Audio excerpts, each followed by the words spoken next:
Pamamahagi ng fuel subsidy sa mga PUV operator at driver. Exempted na sa election spending ban ng COMELEC at ang sitwasyon sa Negros Oriental ating pag-uusapan. Kasama si Attorney John Rex Laudianco, ang tagapagsalita ng Commission on Elections. Attorney, magandang tanghali po and welcome sa Bagong Pilipinas ngayon. Magandang tanghali po, Ma'am Nina, Ma'am Eunice, at sa lahat ng taga-subaybay po ng Bagong Pilipinas ngayon. Good afternoon po. Sir, inaprubahan na po ng COMELEC ang hiling na i-exempt ang fuel subsidy grant mula sa election spending ban. Ano po ang nagtulak sa komisyon upang payagan po ito? Lahat naman po ng ating social services ay talahasa naman pong pinahihintulutan ng Commission on Elections para mai-apply lang po dahil ito po ang requirement ng ating Omnibus Election Code.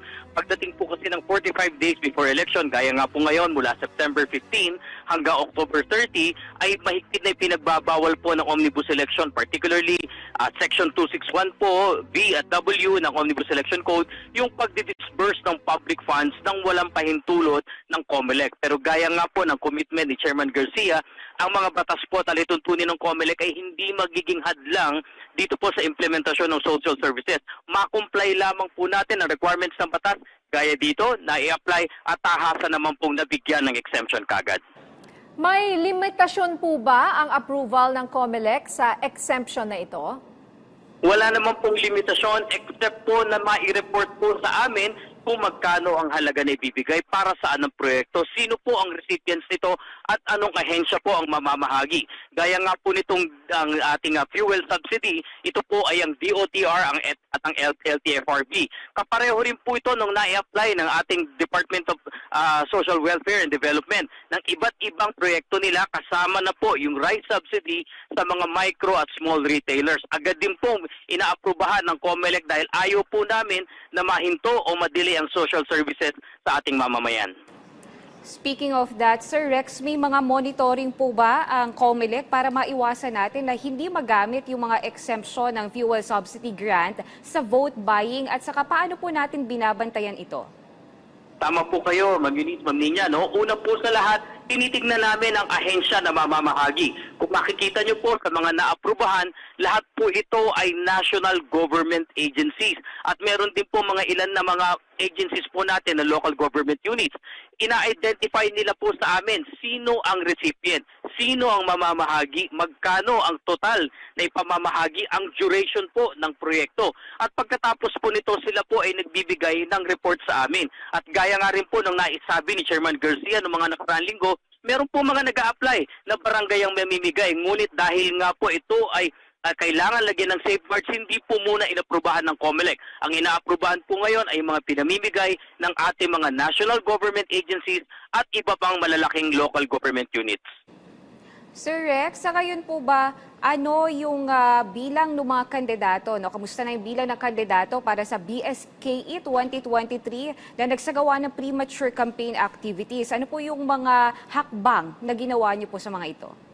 Mula po nung natapos po ang filing ng ating COC ay 1,200 plus na po ang napapadala ng Task Force Anti-EPAL o yung dati pong Task Force Against Illegal or Premature Campaigning.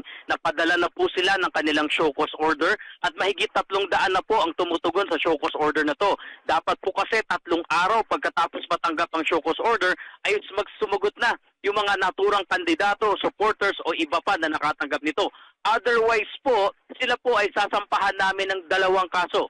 Una, kasong kriminal po, election offense po kasi ang lumabag sa Section 18 ng Omnibus Election Code o yung maagang pangangampanya. May pagkakakulong po ito, 1 hanggang 6 na taon. Meron pong pagkakatanggal ng karapatang bumoto at perpetual disqualification to hold public office. Yung ikalawang kaso po na maaari namin isampa ay yung disqualification case under Section 68 mismo rin ng Omnibus Election Code sa paglabag sa iba't ibang panuntunan. Ang problema po dito sa pangalawang kaso, mas mabilis po ito mareresolba at pag sila po ay na-disqualify, tanggal po sila sa listahan ng kandidato at hindi po sila makakasali sa October 30 BSKE. Sa ibang usapin naman po, Sir, kumusta ang sitwasyon ngayon dyan sa Negros Oriental para sa nalalapit na halalan? Sa ngayon po, nananatiling maayos po at matahimik ang ating lalawigan ng Negros Oriental. Kaya nga po ang desisyon ng Commission and Bank na nailahad na si Chairman Garcia, tuloy po ang halalan dyan sa October 30 barangay at SK elections. Bagamat para po bilang na rin pag-iingat, isa sa ilalim po ng COMELEC ang ating buong lalawigan ng Negros Oriental under COMELEC control. Sa ilalim ng COMELEC control po ay mababantayan namin ang pamamahala po ng mga local government units. Matiyak, una ang kasigurihan ng ating mga kababayan. Karamihan ng pulis po ito, madagdagan natin ang pulis at sundalo para panatilihin ang katahimikan. At ikatlo, magtuloy-tuloy po yung normal na kabuhayan natin dyan at mas maging maayos po yung halalan. Pangako po ng COMELEC, bagamat kayo ay masa sa ilalim sa COMELEC control, hindi po magbabago ang buhay ninyo. Babantayan lang po natin ang local government units, babantayan natin ang security situation nang hindi po sila makapang-abuso at hindi sila makaapekto sa halalang gagawin natin sa October 30. Alright, sir. Bukod po sa Negros Oriental, ano pa po yung iba-ibang mga hotspot na binabantayan natin? Saka po yung mga talagang tinututukan natin pagdating sa peace and security po natin? Bagamat wala pa pong formal na deklarasyon ng COMELEC kung alin-alin ng mga nandun sa heightened na ating mga areas of concern o grave areas of concern, may mga ilan na po kami binabantayan gaya dito ng isang bayan dito sa Albay, dyan po sa isang bayan sa Lanao del Sur, pati na rin po dito sa isang bayan sa may bandang norte. Lahat naman po ito ilalabas po ng ating Commission and Bank. Once na-approve ito, baka next week po mailabas na namin kung ano ang mga classification ng iba't ibang bayan at lungsod. Huwag po kayo mag-alala, lahat po ito ay ginagawa namin para sa paghahanda na masiguro po na kayo ay makakaboto, makakabalik ng inyong mga bahay ng maayos sa October 30 po. Ang makikita nyo lang naman po dito ang presensya ng COMELEC, ang presensya po ng PNP at ng AAP bilang karagdagan seguridad para sa inyong lahat po. Sir, meron po tayong tanong mula sa ating kasamahan sa media na si Zon Ballesteros ng IBC 13. Meron na bang hinatulan ng disqualification sa mga kandidato ng 2023 BSKE dahil sa premature campaigning and vote buying? At kung meron po, ilan po sila? Sa ngayon po, wala pa po dahil kung matatandaan nyo, nabanggit ko kanina almost 1,200 plus na show cause orders na nailabas po mula noong nakaraang linggo. Nasimulan na po yung pagsagot nila at kasunod na po dito yung formal na fact-finding investigation. Ano ang magaganap sa fact-finding investigation? Una po sa lahat yung kanilang mga tugon sa show cause order. Ipapaliwanag nila bakit nakakita kami ng kanilang mga illegal o premature campaigning. Nakolekta namin ng ebidensya. Anong tugon nila dito? Kung hindi po satisfactory ang kanilang tugon dito, sila po ay tahasan na namin sasampahan ng kaso. Kung may kinakailangan pa po kaming i-clarify sa kanila, ay pwede mag-conduct ang aming law department, pati na rin po ang task force anti-EPAL ng mga clarificatory o fact-finding hearings. Pagkatapos po nito at na-determine na namin kung may makikita po kami, una, probable cause para sampahan ng kasong kriminal, ito po ay gagawin namin. Pangalawa, kung mayroong paglabag talaga ng Section 68, motu proprio po isasampa namin ang disqualification cause at ito ay ire-resolbahin ng Commission and Bank na sa lalong madaling panahon. Ang commitment po namin, ito po ay ire-resolba bago maghalalan para yung dapat ma-disqualify, matanggal na po sa atin sa listahan. Tanong naman po, sir, mula kay Noel Talakay ng PTV. Can you give us an update on the ballot printing for BSKE earlier? Kasi COMELEC have done the culmination ceremony for the printing of the official manual ballots and other forms of inspection of the deployment preparations in relation po dito pa rin sa BSKE. Tama po kayo, ma'am. Kanina po ay formal nang tinapos ng COMELEC at ng National Printing Office ang aming pagpiprint ng ating mga manual ballots, manual election returns, certificates of canvass, statement of votes at summary statement of votes. Lahat pong ito ay 92 million ballots po, no? 480,000 na i-deliver na po ng National Printing Office sa COMELEC.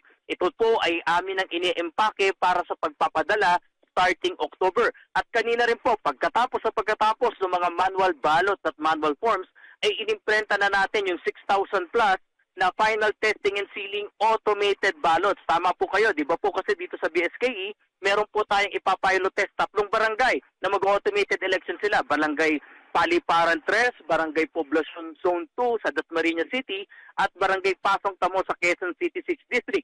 Yung pong mahigit na 6,000 na pan-testing na balota, na aktual na balota po ito. Di ba po kasi pagka tayo automated elections, tinetesting po isang araw bago mag-eleksyon ng makina para siguraduhin gumagana at tama ang bilang.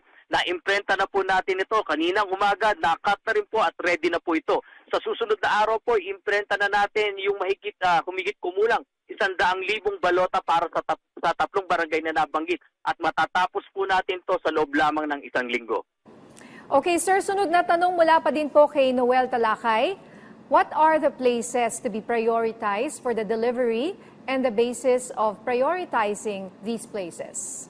Sa lahat po ng halalan, Ma'am Eunice, Ma'am Nina, ang lagi po nating inuuna ay ang lahat ng lalawigan sa Bangsamoro Autonomous Region in Muslim Mindanao. Ito po ang Lanao del Sur, Maguindanao, Basilan, Sulu at Tawi-Tawi at kasama na ang lalawigan po ng Batanes. Sa sendo po natin, sila po yung pinakauna dahil sila po yung pinakamalalayo. Ang pinakahuli po natin pinadadalhan, ito pong National Capital Region at yung mga malalapit na bayan dito sa Region 3 at Region 4A. So inuuna po natin yung mga malalayo, papunta po sa bago malapit ang halalan, yung mas malapit po dito sa atin sa National Capital Region. Okay, sir, pahabol na tanong po mula pa rin kay Noel Talakay. What is the status now of the storage areas for the ballots and how can the COMELEC assure the security of ballots deliveries? Kanina po, Ma'am Nina, Ma'am Eunice, ipinakita po natin sa ating mga kapatid na pamamahayag una yung ating pong National Printing Office. Napakita po natin ang premises, napakita rin po natin ang halimbawa ng isang pag-iimpake namin papunta sa City Treasurer's Office. I-demonstrate po natin kanina yung sa Tarlac City kung saan magkakasama po ang election returns, balota, pati na rin ang indelible ink. Binuksan po natin ito at pinakita natin kung paano maiayos.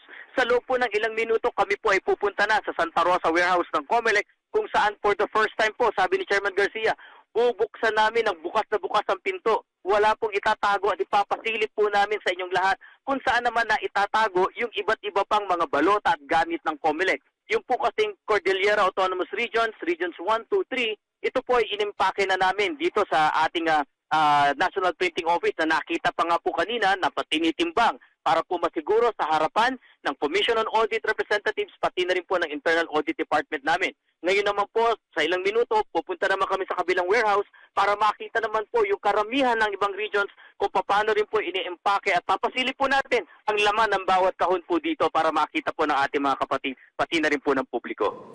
Okay, sir, mensahe at paalala nyo na lang po sa lahat na makikilahok sa darating na barangay at sangguniang kabataang elections.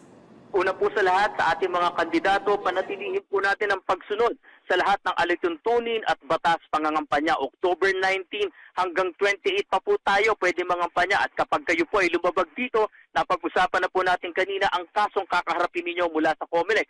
Ang pasasalamat po natin sa taong bayan kasi po ang mga kababayan na natin na nagsusumbong po sa kanila. Pinadali po natin ang proseso, hindi kailangan na sumpaan pa yung formal na affidavit. Ibigay lang po sa COMELEC ang ebidensya, litrato, larawan, video, kung saan, kailan, sino ang involved at COMELEC na po ang nangangalap ng ebidensya at nag-iimbestiga.